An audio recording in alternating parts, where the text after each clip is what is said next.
I've never seen a diamond in the flesh.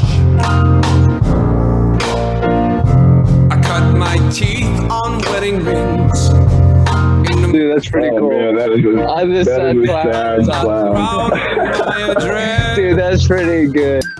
This is The Gloom, bringing you weekly interviews with F3 Omaha packs, exploring their F3 experiences and finding those sticky elements that create the glue in the gloom.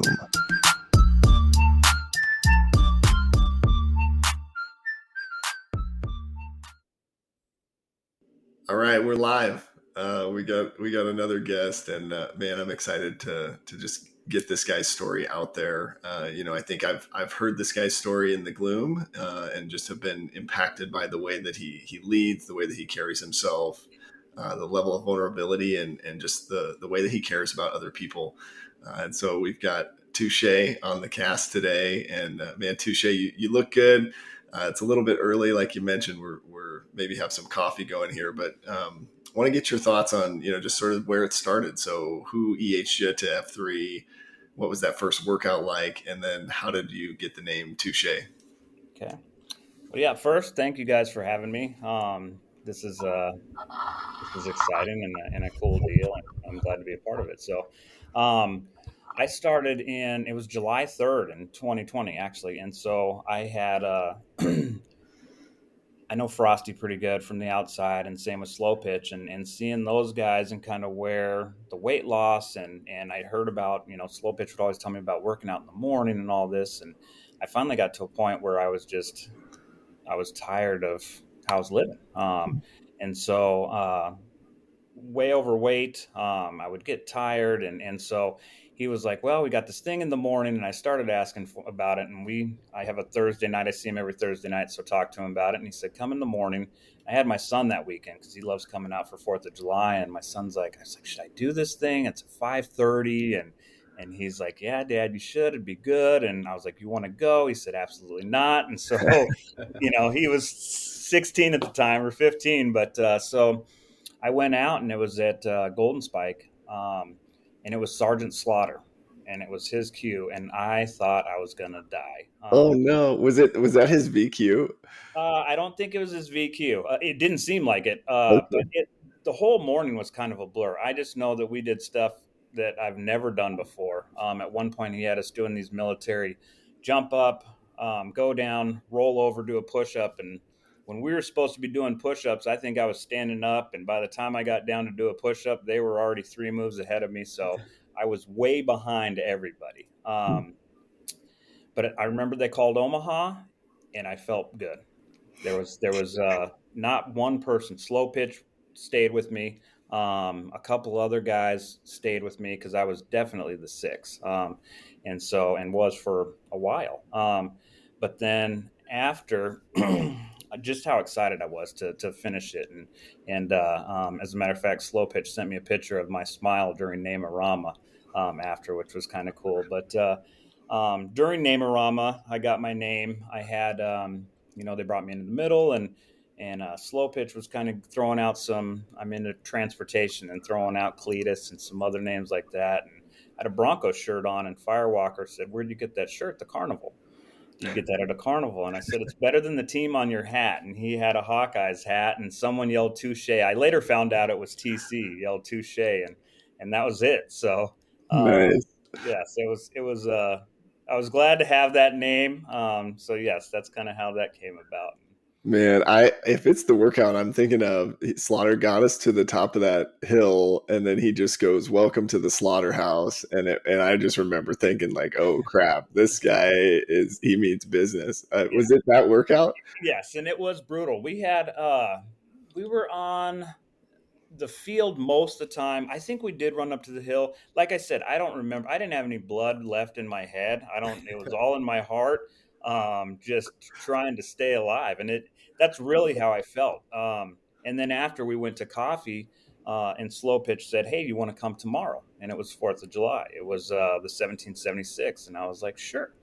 And so kind of to roll into that real quick, as I showed up at Saturday morning at Aldridge at the time, and 6 a.m. and he's talking to me slow pitch, and he's like, Frosty's mad at me. He didn't know that this was 90 minutes, or 90 minutes. And I said, wait, it's nine. I thought these were 45. So I didn't know either. And then here I am thrown into this. So because of those 2 days, it made me stay around though, because I looked at, hey, if I could do that workout on Friday and that workout on Saturday, everybody kind of said you could do anything. So Hmm. it did draw me in pretty quick. Yeah, and that's so true. I mean, like CSOP 1776, those are just absolute killers. I mean, I've been regularly coming for almost 4 years now, and I still haven't done a 1776 because I'm good. That's a lot of reps. Yeah, So I commend you for that. And you're probably right. I mean, it probably once you get over that hurdle, then okay, a regular beatdown is a walk in the park. yeah. Um, I kind of want to ask, where were you at in life at the time, and then what kind of led you to say yes to coming to this workout? Yeah. Well, so most everybody knows that I'm in recovery and have been in recovery. I moved here to Omaha from Colorado in 2009 to go to a treatment center out here. So um, I know a lot of guys. I have a group over there, a pretty strong fellowship, um, but not focused on health. It's more mental health and spirituality and all that stuff. And some of it is based if you find those groups. But I had a lot of friends that were in F3, a couple of friends, mainly Frosty and Slow Pitch, that I saw their fitness change, and I was overweight. By a lot. I lost some weight. I gained it back when I quit smoking, but so I guess change one health, But I was miserable. I wasn't happy, self conscious. I couldn't, walking and all that stuff was a struggle. And having a 15-year-old son too, who wants to do all these things. He wants to go play football and do all this stuff, and I just didn't feel like I could keep up with them. And so I remember when Slow Pitch asked, do you want to do this? Just being at that point where I was willing to do whatever. So Hmm. um, Well, that's what I did. there's got to be a piece of you that thought, man, if Slow Pitch and Frosty can do this, I sure as hell I sure as hell can do it. Well, Frosty's story helped me a lot too. Just hearing, he giving up and saying, no, it's medical. And that's one of my favorite stories. Something's medical with me that I can't go on. And so hearing that from him, um, gave me the encouragement. Okay, I can do this too. And I think that's the cool part about F3 is that we pull each other along by our stories. That I was the sixth for months. Um, and but I wasn't alone. I was never alone. There were people running right next to me until I was able to go back and pick up the six. And I think that's kind of the cool deal about F3 is that we drag each other along. So Yeah. What were you doing? I mean, was there a time where you had tried like going to the gym or doing some things on your own from a fitness perspective, or was it you just kind of let go and then this was like your first sort of journey back into fitness or physical health? well, I did. So I did another program, kickboxing, kind of the ferals, and did pretty good. I went from 256 down to 180, and so Wow. I lost a lot of weight. I was fit. I was really into it, and then I injured my shoulders and kind of got out of it, and then quit smoking. I think and traded, having an addictive personality. I traded that last vice into, well, let's do food. Food sounds good too. So I love to eat, and so kind of switched one from another, and then it just snowballed into now I'm not working out, I'm eating whatever I want, and then I just it's that vicious cycle, just feeling crappy. So I continue to do those things that I think make me feel good temporarily, when in the long run they don't. Hmm. What do you think, as you think about this journey, I guess, and I love your story. I really identify with that. But you mentioned just this idea of like we pull each other along. But sometimes like I feel like where we struggle, and guys, right, is like you're trying to get a guy to come out and he says, well, no, I got to get fit first. Like how did that work? Or do you think maybe it's just waiting for the guy to be in the right headspace? I don't know. Any insight there? Like how could we tap into those guys that are maybe waiting for something before they join? Yeah, I think you do. Part of you does have to be in that right headspace, but I think that there are workouts now that we offer where you don't have to necessarily be. You've got some weight groups where you can go and lift weights. We've got Monday Coronado, where bruiser friendly, where you're not running a whole lot. Because that my biggest fear was running. I hate running, and so um, looking at that, like we're going to run, especially when you'd go to an AO where we might be working out a mile away. And then I'm like, oh, we have to make it there. And then I have to make it back. No one's going to come pick me up. So I was like, we have to run back. But we have a lot of AOs, I think, now where people can go, stay kind of centrally located. I think Rabbit Hole is good for that too.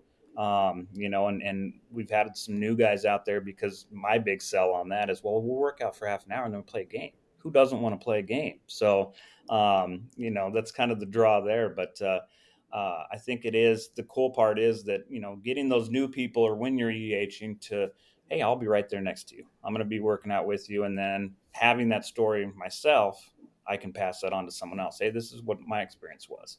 Mm. I love that. How quickly? So you went to the Slaughter. I hopefully he's listening and we can get him back out. I hope he cues again, and I'll make sure to not go. But he leads some brutal workouts. So for that to be your first workout, and then 1776. I mean, where did you find yourself posting? Did you go to Murph sites and like heavy metal, or what was your kind of progression through the different AOs? Well, I think so. I did not Murph. It was not a Murph guy. I was like Monday. I'm taking Mondays off, and so I had Sunday, Monday, and then I would post. I would post Tuesday through Saturday. And I'm an East guy. So, and I think even back then, though, 2020, everybody kind of was East. Yeah. So it was cool to see a lot of the guys that are now out west, including you guys. Plague is you were coming out east, and so Cornhusker and all those is where that was my home. Cornhusker, heavy metal, I liked because I was like, we're not going to run that much, which is great. And then Future and Woodshed, and then on we'd go out, and the Oracle was kind of cool because it was like a meeting point for all the AOs, and everybody kind of went there. So it was always fun to see everybody on Saturdays, and then I would take the 2 days off, and I was going every day for almost a month, and then my body, I think, just my knees started hurting, and I was like, okay, so we had to slow down a little bit. But every time I can, I get back to posting. Yes, every day that I could. So I am definitely an East guy, though. That's awesome. I think I've been banned from queuing at heavy metal because I think I led a workout there where we ran laps around we'd do some weights and then we'd run laps, and I'm pretty sure at that time Beta was the site queue and he said you're not allowed back here. I do want to get your thoughts. So I love this story, and you mentioned there sort of your success with Ferrell's with the kickboxing. But how are you doing today? Like how do you feel like things are going in that first F space? Have you seen a lot of improvements? Lost some weight, or where are you at today? I have lost weight. I've lost weight. I can run and keep up for the most part. I've had some injuries though along the way too, and I think having that mentality of just I'm all or nothing. It's just that addictive personality that I'm either all the way in or all the way out. It's hard to just be, in the middle. And so this year in particular, I twisted my ankle in the CSOP, as soon as we crossed 370. And so took a ride in the van, ended up trying to run on it again. And that probably wasn't good.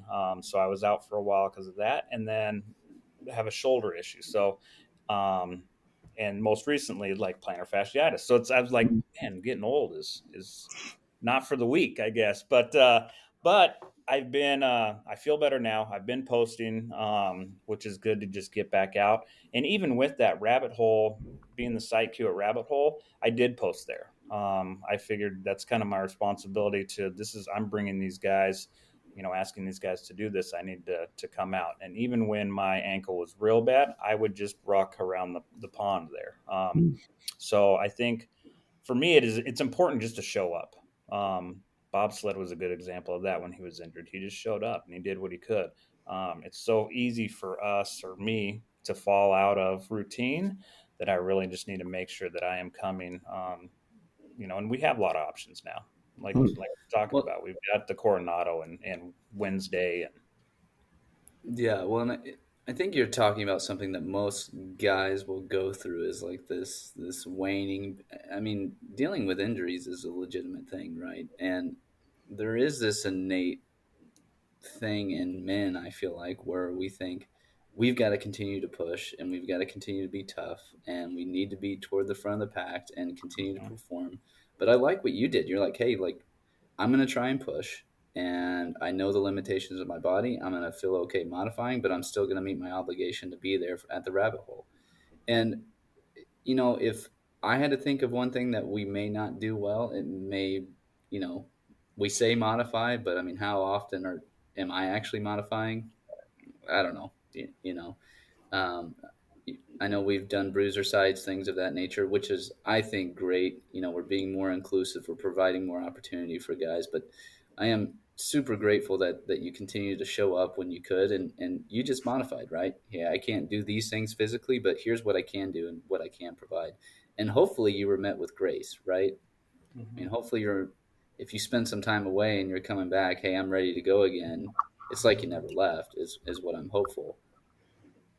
well, you're exactly right. I think so. Having the bruiser Slack channel is awesome because guys are bruised, and so you can put it out there. Hey, tomorrow's not normally a bruiser site, but I'm going to be there and I'm going to walk laps. When Biff's back hurt, he was walking laps on West Side. So people post out there, and then you can meet.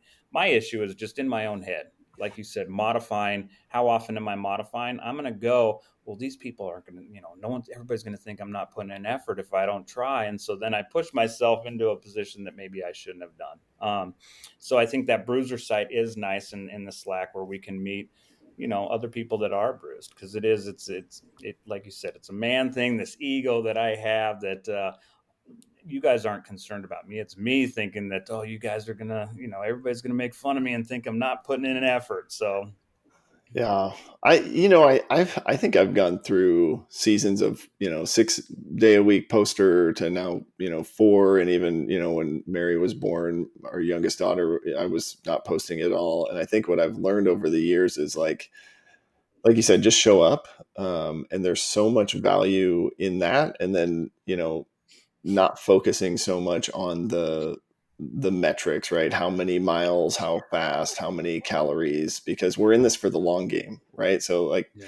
ideally I want to be able to at least lightly jog when I'm 80, respect, or whatever, whatever that looks like. So I do think it is sort of a public service announcement to guys that yes, push yourself, yes, accelerate and get better, but not to the point of injury or like where you're really tearing your body apart. Because I think even sleep, right? I heard a couple guys lately have been talking about, hey, I need some more sleep in my life, and so making sure you're taking time for that too, right? If you need to sleep and post one less day, that's okay, right? We still want to see you and make sure you're taking care of yourself. So it is this interesting world where I think a lot of us are there's a lot more addictive personalities, right, than maybe we want to admit. But so Touche, I know you came into the group and you said Frosty and Slow Pitch, and you'd been in recovery at that point for what, 10, 11 years or at that point, yes, 9 years.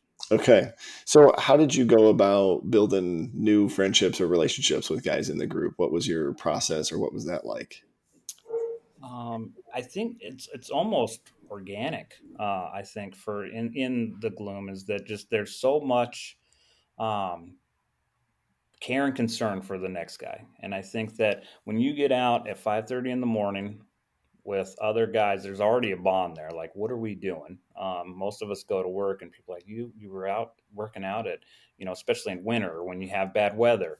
And those were days that you really create bonds with people. But they had the AOs, the smaller groups, I think, were just you'd be running and talking, and everybody's kind of just pulling each other together. So it seemed pretty easy to build relationships. Cafeteria, I think, is huge. Is going to coffee after and talking about the workout and bonding over the same things you liked or didn't like, and then finding out about people's pasts and families and all that has been huge. So if I go to a workout, I'm going to cafeteria unless I have something pressing. and that's kind of my reward for going to the workout. Is there's mornings where like, I don't want to miss cafeteria today, so you better go to the workout. So Yeah, well, we've had guests on before talking about going through recovery in AA or NA. I am curious about the similarities between the two. Are they too dissimilar? I mean, what's your thought on that? they're very similar. I think they are very similar.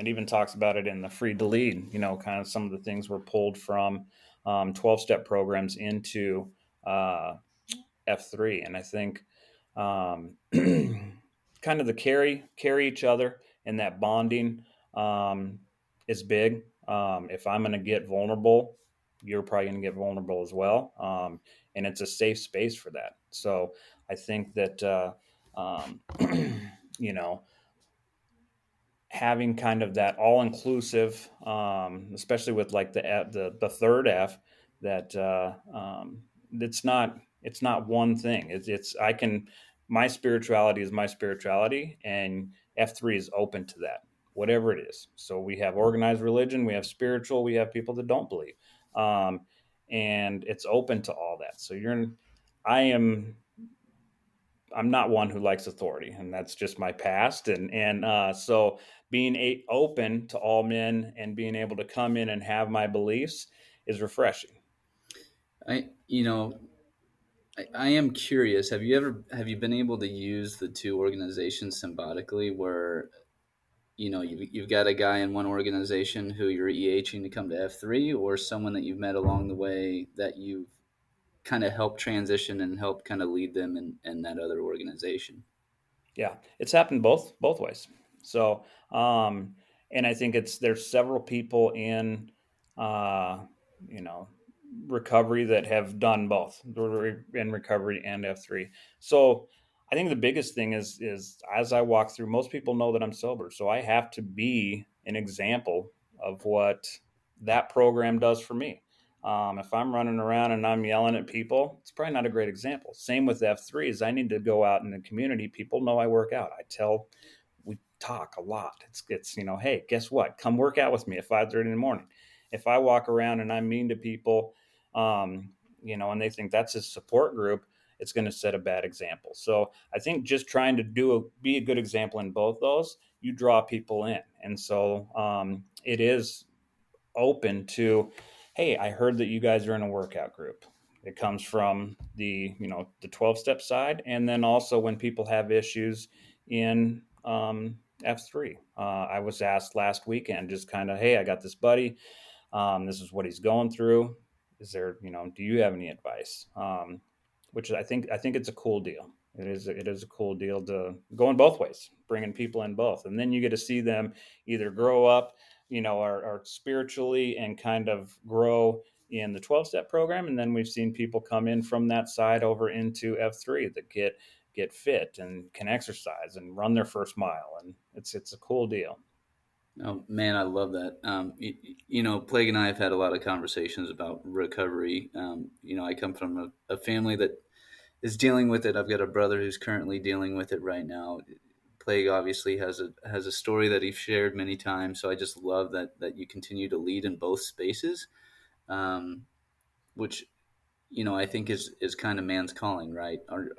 Our job right now, or what we're trying to do within F3, is to create leaders, right? And I love that you're being a leader in both spaces.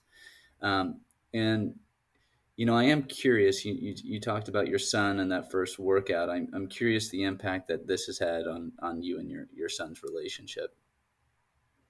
Yeah, so it's been good. It's been huge. So he's come out.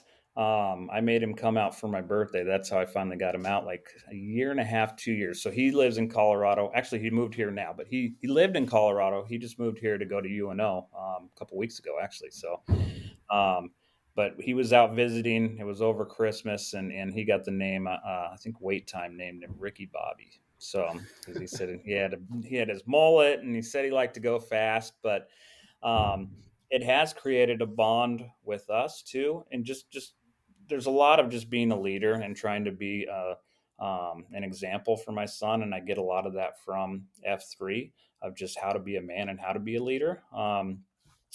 But then working out together with him, it's brought us closer together. He's gone the past couple rabbit holes. He is excited. We were throwing the frisbee last night, and he's like, "Dad, we need to play ultimate frisbee?" I said, "Friday, Friday. There's a site we're going." So he's excited to go. So it's brought us kind of closer together, and then I'm able to do some of the things. I'm not when he wants to go fishing and stuff. I'm just like, okay, I have more energy because of F3, so I've got more energy to spend with him. Which is cool. Yeah, love that. I'm curious, what do you think his perspective is of F3? Is it kind of this is dad's thing and I'm kind of tag along, or has he found his own identity in it? Does he think it's kind of corny? What do you think he thinks about it? I don't know that he's found his own identity yet. He did tell me yesterday though when we were playing. So he just moved here. He's kind of behind the. He moved here to go to UNO. He's not living on the dorms. He's living with me. So he doesn't know anybody here outside of school, and he's trying to make friends inside of school. And he told me last night when we were throwing the frisbee, he's like, I should go. I should go there to disco. And he's like, maybe I meet some kids there. And I was like, you absolutely will. And I was like, that's what's cool about F3 is that he sees that there's an opportunity to maybe meet some like-minded people. He likes throwing the frisbee. So there's going to be people there that do the same, and so he sees that as an opportunity. So yeah. I really like that. I do think disco's been bringing in some younger guys, which is really cool. And even this opportunity, you think about like a band of brothers, and like you've got a whole group of guys that could mentor your son, right? That you sort of know, right? They would lead him in the right direction, maybe give him access to opportunities or whatever, right? As he's building relationships on his own with guys in the group. So I think it's so cool just to hear that, and just to get excited about what that journey looks like for him. A question I had for you. So when I was first in recovery, and maybe this is the difference between NA and AA, maybe we can get into that later, but Slow Pitch always sends me memes about AA and NA. But, when I was first in recovery, there was sort of this idea that like, in the rooms of recovery, you can be understood because you're with other people that suffer from addiction, but the world will not accept you. And then when I joined F3, I realized like, well, that's not true, right? Like that, like I had this whole world of all these people that were not drug addicts that really accepted me and loved me, and that sort of gave me this confidence to like keep sharing my story with people that maybe were different. But how has that been for you? Or maybe that's not the experience from AA, and I need to go to more AA meetings. But just curious, what's been your experience? I mean, as you've shared your story with guys in the group, has that empowered you or given you more confidence? Yeah, I think for me, I'm a pretty open book. Most people know my past. Now I don't go visit customers and blurt it out, but for the most people that are in my life know that I'm in recovery, and that's just kind of who I am. And so coming over to F3, I think I've never felt judged. I've never felt like anybody's looked at me different because of my past. And if anything, it's opened it up to conversation where because I've been vulnerable, people have said, "Oh, well, I have a brother, or my son is dealing with this," whatever the case is, and so I think that is really kind of like our purpose is to if I can help someone else because of my story, then I'm doing the right thing. If I just held it to myself, and that's kind of the motto in 12 steps is to give that stuff away. So if I'm open and I am being myself, then maybe I can help someone. Yeah, no, I Yeah, love that. yeah, I love this idea of owning your past or owning who you are presently, right? And then sharing that experience to help other guys learn from you. And I just love that. And you're right, that's what it's all about. We're here to share it. Sure. Love that. Tell us a little bit, Touche, about because you mentioned that 12 step and also being able to come into the group and have your spiritual or faith background. What has been your journey from a third F perspective? Sort of how do you view the sky Q or whatever you refer to your higher power as? Well, yeah, people laugh when I pray at the end because I call him Big Shooter, but um, that's Sky Q, Big Shooter, whoever you want to call it. Sometimes I call him God just because it's easier. And I didn't I didn't really grow up with organized religion. And so I was real good at foxhole prayers. Hey, God, get me out of this one and I'll be good for the rest of my life. And those were always failed attempts at, trying to turn my life around. Was just like, get me out of this and I'll take care of everything else. And then getting sober is kind of where my third F grew. So, and it's continued to grow in here, but it's just, um, I know there's something bigger than me. I don't know what it is, but I know that if I um, pray and meditate and do those things, that my life continues to be better. And I think that you know my God, higher power, Big Shooter, whatever comes from. He talks to me through you guys, and my group. My core group of guys is where I get the answers that I'm looking for. Is you know I want to highlight something you said, and I've got a question about it. So, what did it take for you to go from these flyer prayers to Big Shooter there saying, "Hey, get me through this," to actually building a relationship with whatever that spiritual being is with you? What did it take from going to, in times of need, I'm going to reach out and do this, to, okay, it's actually important for me to have continual communication or whatever to build upon this relationship? Yeah. So for me, it was seeing other people that have turned their lives around. However, whether it was in recovery or just people that, had issues and then all of a sudden they turned started believing in something and they grew. Um, Seeing you guys that were going through tough times and handling it with grace gave me, and then asking, well, what helped you do that?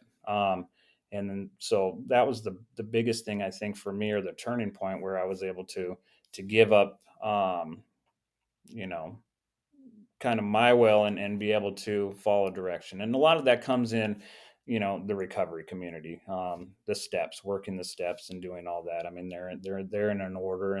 And when I first got to Omaha, I had zero hope. I was not happy to be here. And so seeing some guys in a room that were laughing and having fun, and I'm like, well, how is that even possible? And then asking, what did you guys do? And then hearing how they changed their life by just, believing in something bigger than me.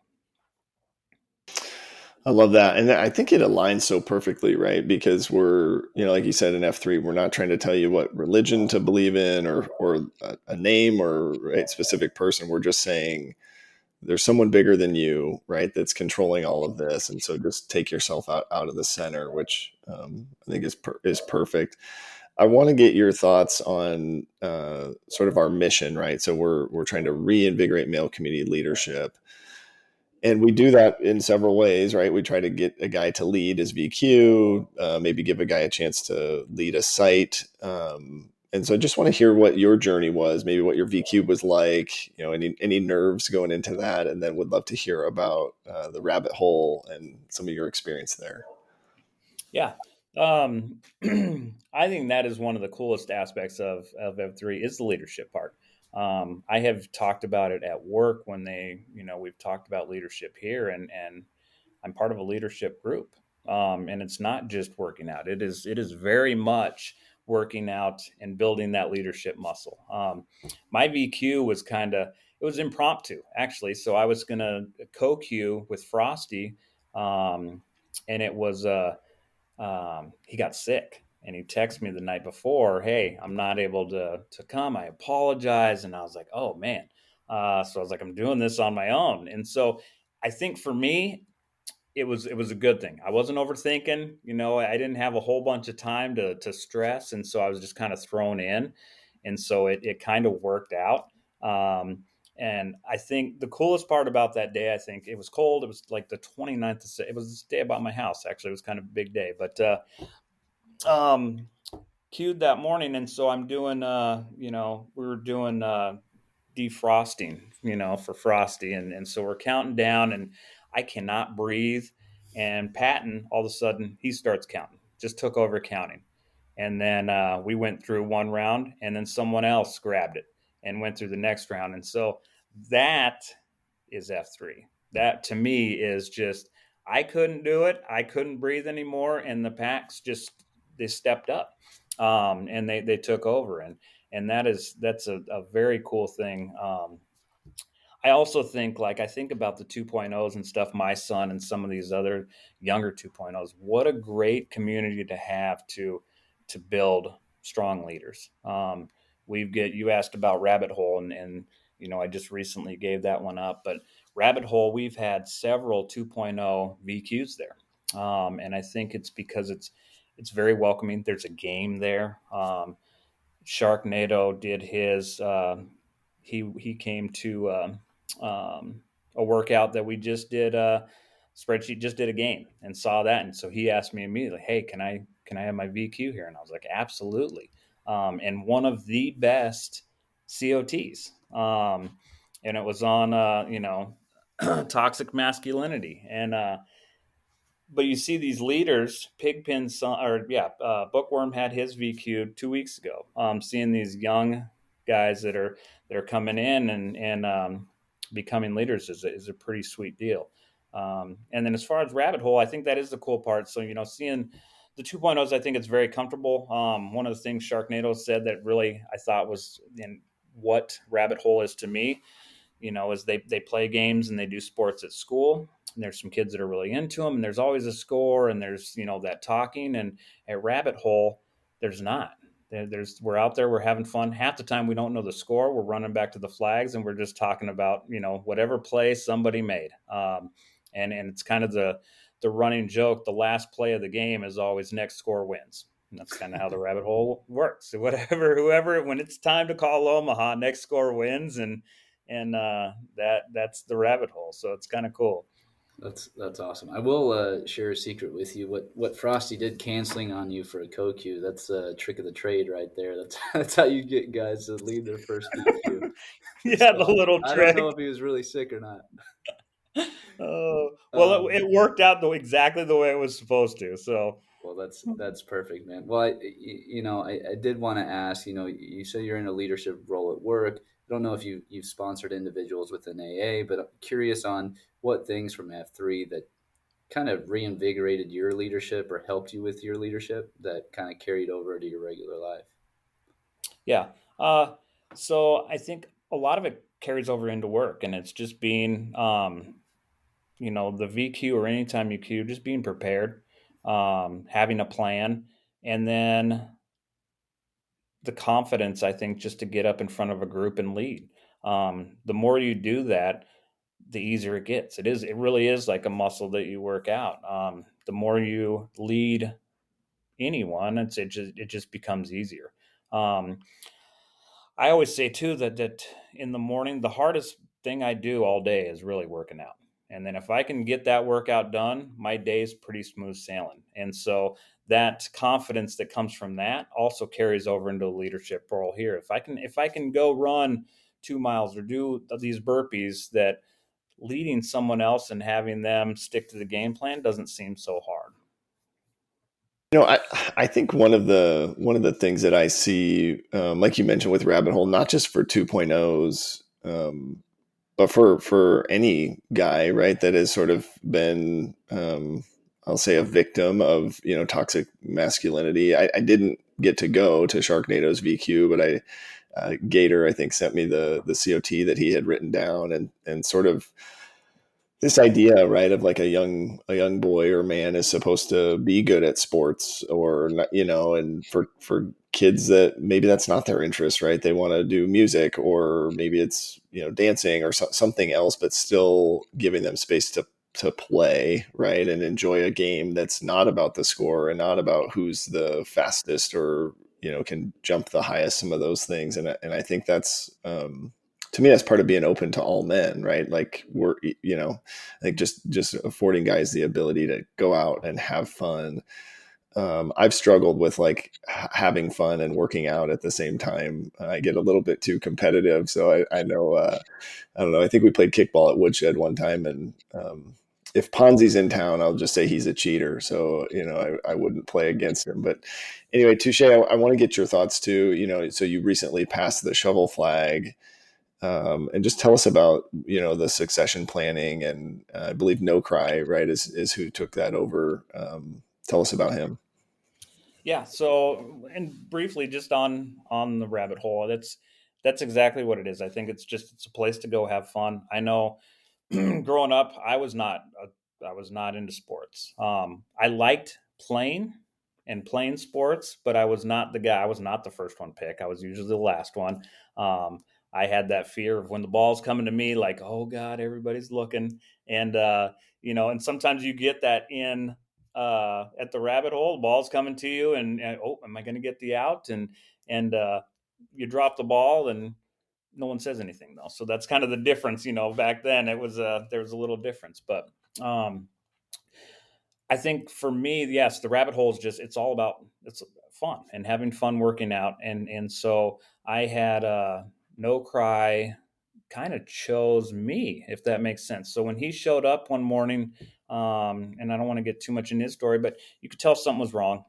He did not seem happy. He was bothered by something, and we worked out and we ran over to play mush ball. During mush ball, and I don't know at what point it changed, but he was smiling, he was encouraging other guys, he was having fun, and I knew right then, I was like, this is the guy that should take over rabbit hole, because to me that's what it was that a place to come that you might not feel great in the morning, but with the camaraderie and all of us pulling each other through, he came out on the other end with a smile and was encouraging others. And so when we were literally running back to the shovel flag, I talked to him about it, and he was super excited. And so, yeah, I think he's going to be good, and it's exactly what the rabbit hole represents. So yeah, it's exciting. But I love this idea of, without getting into a story or anything, but using this as an opportunity of healing, right? As a place for healing in some way or another. Whether the guy's down, but this can be a space for him to come and pick himself back up. That's amazing. So Mm-hmm. commend you for that. Anything that we haven't talked about yet that's weighing on your mind? I don't think so. Yeah, I don't think so. You guys ask good questions. So. You know, Touche, something I'm curious your thoughts on, because I think just with your experience and both recovery and within F3, what's helpful when we see a guy show up in the morning that you can, like you said, you kind of know something's not right. What do you think is helpful for us to do? Is it just run alongside him, give him a fist bump, ask a question? I mean, what have you found is helpful to sort of get those guys to really maybe let go of what's bothering them, or open up and be vulnerable? I don't know, anything in that space. Yeah, I think what I find myself doing is I'll ask them, hey, are you okay? And if whatever they say, just let them know that I'm here for them. So, hey, I'm glad you're here. And then as we work out with them, and just try to make sure they know that we're there for them. And I think that's a big thing. So That's perfect. I love that. And just that simple phrase, right? I'm glad you're here. I think goes a long way. I also want to get your thoughts. So, September is National Suicide and Recovery Awareness Month. So, as you're thinking about, F3 and maybe the impact that we could have, what would you say? Maybe advice or words of wisdom as we're trying to bring awareness to those issues, and people have, most of us have been impacted by either recovery or suicide or addiction.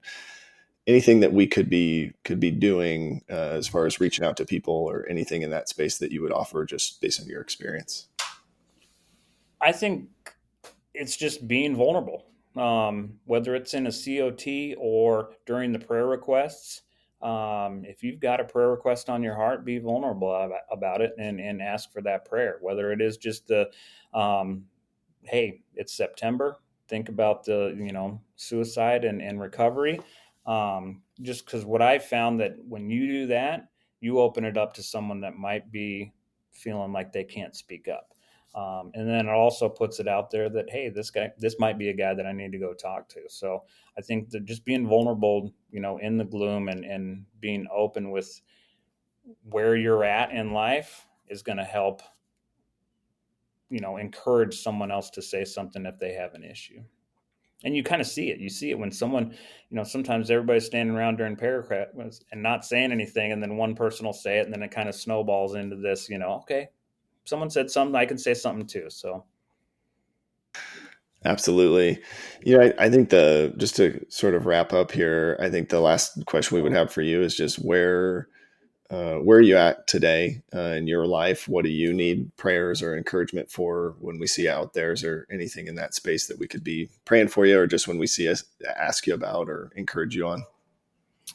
I think so. It's a new experience for my son and I right now, and I've asked for prayers in the gloom, just about pray for him. It's his first year of college, and there's a lot going on. To be 18 these days is tough, and so prayers for him. And then I've also asked prayers for me because I've got a roommate now. So I've lived on my own for a long time, and so now I've got an 18-year-old that doesn't like to clean, and he can eat a lot, and so so prayers for me on having a roommate. But like, joking aside, no, my life is pretty good. I am blessed beyond my dreams. So one of my prayers, I thank God every night that life isn't fair, because if it was, I wouldn't be here, and that's really true. And so I thank God every night, because I got much more than I deserve. So if I can remember that, and kind of keep my hand out to help the next guy, hopefully, we'll be good. So I'm good on prayers, and just, yeah. Well, we'll certainly be thinking about you and your son during during this period of time. But Yeah. Yeah. really appreciate your time today, and willingness to share your story. I think a lot of guys are going to benefit from hearing your story. So we close it out with a name around him. Sounds good. All right. I am John Whitworth, 31, Pony Express. Pony Pony Express. Express. Hey, Brandon Fleehardy, 37, The Plague. The The Plague. Plague. Ah, Joke here, 46, Touche. touche. And have we come up with a call sign for you yet? We should come up with one. No, I don't really have one. Someone did. Who was it? Safe Ride did a little thing from what is it, dodgeball, I think. But Okay. I've seen him do that once, and I was like, oh, what is it? But yeah, Yeah. so we'll have to ask Safe Ride. Okay. Sounds good. Hey, this was awesome. Thanks a lot, fellas. Have a good rest of your day. Yeah, thank you. Boys. See ya.